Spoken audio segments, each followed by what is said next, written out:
e Lázaro os males. Agora ele encontra aqui consolo e tu és atormentado.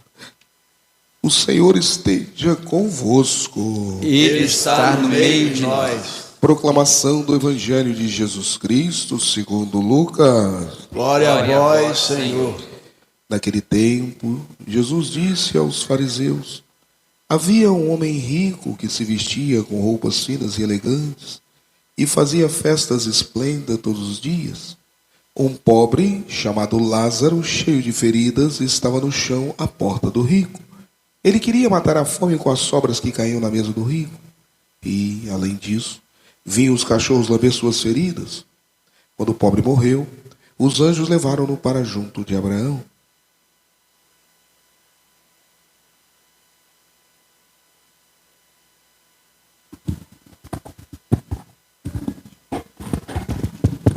Morreu também o rico e foi enterrado. E na região dos mortos, no meio dos tormentos, o rico levantou os olhos e viu de longe Abraão com Lázaro ao seu lado. Então gritou: Pai Abraão, tem piedade de mim. Manda Lázaro molhar a ponta do dedo para me refrescar a língua, porque sofro muito nestas chamas. Mas Abraão respondeu: Filho, lembra-te que tu recebeste teus bens e Lázaro por sua vez os males.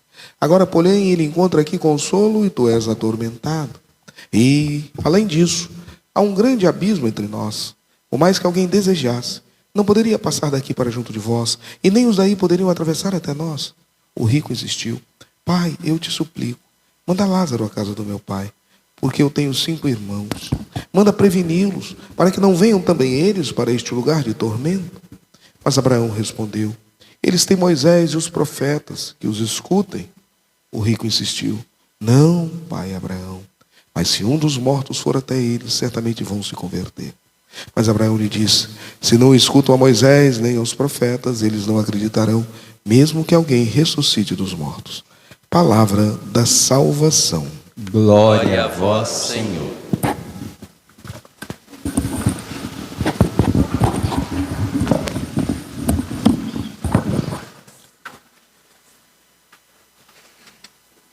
Meus amados irmãos, minhas amadas irmãs, o Evangelho de Lucas, que nós ouvimos, esse trecho foi extraído do capítulo 16, versículos 19 a 31. Mas é um Evangelho que nos dá a oportunidade de fazermos muitas reflexões, porque ele aponta a mensagem do Evangelho em direção a muitos caminhos. Fala da ressurreição, nós vimos aí. Fala do juízo. Fala da pobreza e da riqueza. Fala até do inferno, né? E do céu. Então é um Evangelho que nos traz muitas lições, muitos ensinamentos. Vale a pena chegar em casa, dar uma lida e tê-lo como oração agora no final do dia, né? Fazer a sua oração final. Mas hoje a mensagem que ele nos transmite aponta não para a pobreza ou para a riqueza, mas para o comportamento. Aliás, escreva aí no teu coração. Escreva aí. Seu coração. É o comportamento, o nosso viver neste mundo, a partir dos ensinamentos do Senhor, do Evangelho, da Escritura Sagrada, é que vai fornecer todo o material, toda a matéria para o juízo de Deus. E aqui há 2 exemplos de comportamento.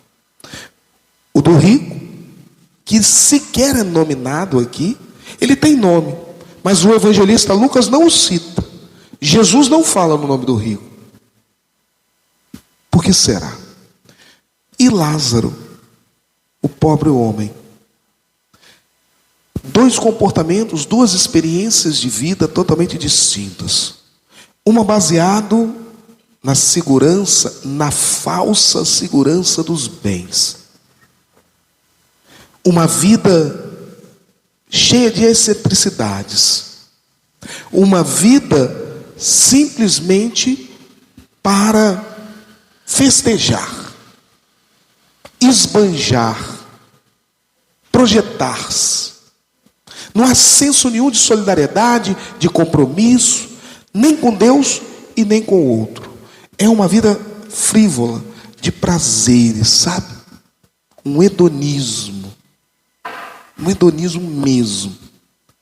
E é interessante que esse modo de viver desperta na pessoa um indiferentismo, porque ela se sente muito abastecida, muito preenchida pelo conforto que ela provém a si mesmo. O rico era assim. Então ele não tinha nenhuma preocupação com o outro. Pelo contrário, as pessoas que estavam em volta dele eram invisíveis. Ele era o centro de si mesmo. Vivia assim. Era um homem que foi construindo o seu ser a partir da indiferença para com os outros. Então o sofrimento, a alegria, o que se passava na vida do outro, para ele não tinha significado nenhum. Até porque as pessoas eram invisíveis para ele. O indiferente é aquele que não se emociona com nada. Não é só com o sofrimento, mas até com a alegria do outro. Era assim esse homem. O prazer dele estava em viver a opulência, desfrutar dos seus bens. Esse indiferentismo leva a uma insensibilidade. E isso, meus amados irmãos e irmãs, comprometeu a relação daquele homem com Deus. Porque diante da calçada dele, do muro da sua casa, estava alguém que poderia ter se transformado num caminho de exercício da caridade, tão importante para a salvação dele. E ele simplesmente, por ser indiferente a qualquer situação humana, desprezou Lázaro solenemente. Solenemente. Lázaro não. Lázaro era um homem que, apesar de todo o drama de vida, de todo o sofrimento, de uma tormenta vivida nesta existência, voltava-se sempre para Deus. Não deve ter sido poucas as vezes que Lázaro clamou a Deus para livrá-lo daquela situação, daquela indigência.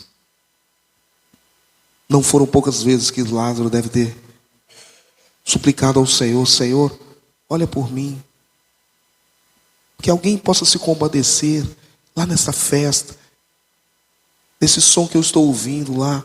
Que alguém se lembre de mim aqui fora, me traga um copo de água, um pedaço de pão, um copo de leite. Senhor, que alguém ao passar aqui possa pelo menos passar um óleo nas minhas feridas, Senhor. Olha para mim, não esqueça desse servo, que eu tenho uma sorte melhor. Então, eram duas posturas totalmente diferentes. Ocorre, irmãos, que o rico aqui, o sem nome, porque nome ele tinha, mas aqui não foi nem lembrado, né? Ele esqueceu que, apesar de tudo aquilo que ele achava que lhe dava segurança, não era capaz de deter o tempo. Um elemento vai aproximar Lázaro daquele homem, comum aos dois: o tempo. E o tempo vai nos levando à finitude. O tempo passa, irmãos, independente da nossa situação, do nosso estado de vida, ele passa. Nossa história, ela não é estática. Nossa história, ela é dinâmica. As coisas vão acontecendo. O tempo vai passando e com isso eu vou envelhecendo. Vou dando passos. E aí a realidade da morte, inexorável, ela se faz presente. E aí a morte uniu Lázaro e aquele homem rico. Mas os destinos foram totalmente diferentes. A situação se inverte. Aquele que era atormentado participa da glória. Lázaro, Aquele que se sentiu glorificado por si mesmo, agora está sendo atormentado. Olha, é importante nós crermos numa verdade eterna. Nós costumamos desprezar isso. Nós compreendemos que o nosso Deus é misericordioso e verdadeiramente o é, mas Ele é justo. O inferno é uma realidade concreta. Ao expirar a nossa vida, nós só temos dois caminhos: ou a glória eterna nos céus, ou a tormenta. Lucas, por ser um literário, ele é médico, né? Mas ele conhece a literatura grega. Ele usa um termo, lugar das tormentas, lugar dos mortos para os judeus, né? Sheol, apesar dele ser grego, né? Ele não usa o termo Sheol, mas ele vai lugar dos mortos, né? Mas lugar dos mortos para no hebraico, no Antigo Testamento, é o lugar onde as pessoas, né, passam a viver. Aqui há uma complexidade. Esse lugar dos mortos é o lugar do inferno. É um inferno mesmo. Se fosse Marcos, na linguagem mais simples dele, na linguagem koiné, no grego popular, ele dizia, é o inferno. E de fato, aquele homem estava vivendo o inferno. Por que eu estou dizendo isso? Porque nós hoje achamos que a misericórdia de Deus é complacente. Ah não, Deus vai salvar a todos. Esse é o desejo dele. Mas vejam, nem todos querem ser salvos. Nem todos deixam Deus agir. E esse rico é um. Então, nós, a partir desse texto, temos que compreender qual é a matéria que Deus vai usar para o meu juízo. Minha vida. Porque os mandamentos nós já o temos. Os ensinamentos já são claros. Jesus nos transmitiu de forma muito clara e verdadeira. Não nos escondeu nada. Tudo que o Pai pediu que Ele revelasse, Ele revelou. Então não nos falta conteúdos, subsídios para guiarmos a nossa vida no caminho da santidade, para fazermos a vontade de Deus, para buscarmos sermos seguidores e cumpridores do Evangelho. Uma vez que a nossa vida se esgota e nós não vivemos essa intimidade com Deus, esse amor e esse zelo para com os seus ensinamentos, o resultado é esse, é o inferno. Não vamos romantizar. Misericórdia não é complacência. Deus é misericordioso, Deus é amor, mas Ele é justiça também.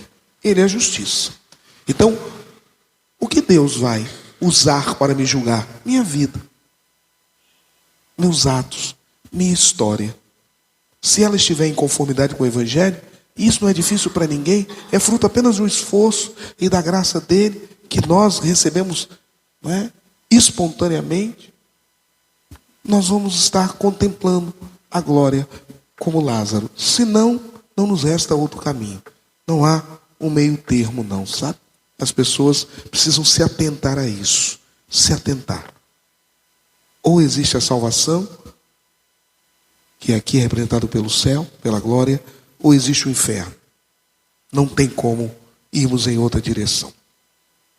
E aí então, me chama a atenção que no meio das tormentas, esse homem se dirige a Abraão. Aí se volta para o alto. Teve tanto tempo. Estava lá Lázaro. Quem sabe tivesse dado um emprego a Lázaro, ou dissesse aos empregados, vai lá, pega aquele homem, coloca aqui dentro, vamos tratar aquelas feridas. Veja o que ele pode fazer para empregá-lo aqui. Recurso para isso ele tinha. Tire ele daquela situação. Pronto, já era o suficiente para que Deus o olhasse com misericórdia. Mas não. Mas aí, no meio das tormentas, ele se lembra. Pai Abraão, manda Lázaro molhar os dedos na água e me aliviar desses tormentos, desse sofrimento, dessa situação em que eu encontro. E aí Abraão é muito claro, filho, tivesses toda uma história, todo um tempo. Não há mais. Não há conexão entre o inferno e o céu. Não. Os que estão aqui não passam mais para aí. E os que estão aí não conseguem mais chegar aqui. Não há, filho, não há mais o que fazer. Tantas e tantas vezes, não é? Tentamos mostrar o caminho, mas você simplesmente foi indiferente a tudo o que os profetas ensinaram. Já não há mais tempo para você. Basta agora seguir o teu caminho. E o teu caminho é esse. Foi o que você desejou.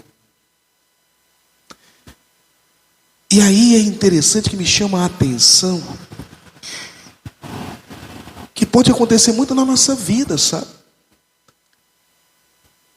Nós temos que estar sempre atentos, porque em situações como essa, né, de bonança, de conforto, as pessoas tendem a esquecer de Deus, olhar somente para si, vislumbrar com as suas conquistas, com os seus bens materiais, com a sua riqueza, com aquilo que tem.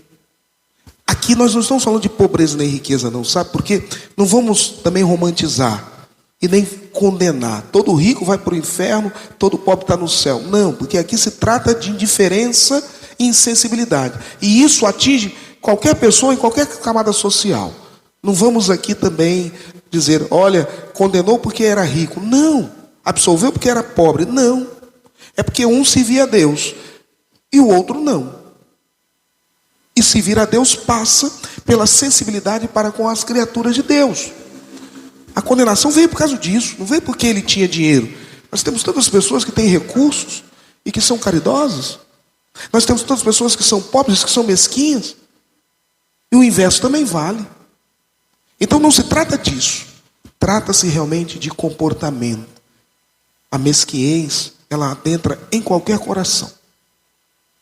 Mas normalmente, quando nós estamos vivendo situações assim favoráveis, aqueles que não têm uma comunhão profunda com Deus, uma espiritualidade, eles acabam desviando o seu olhar.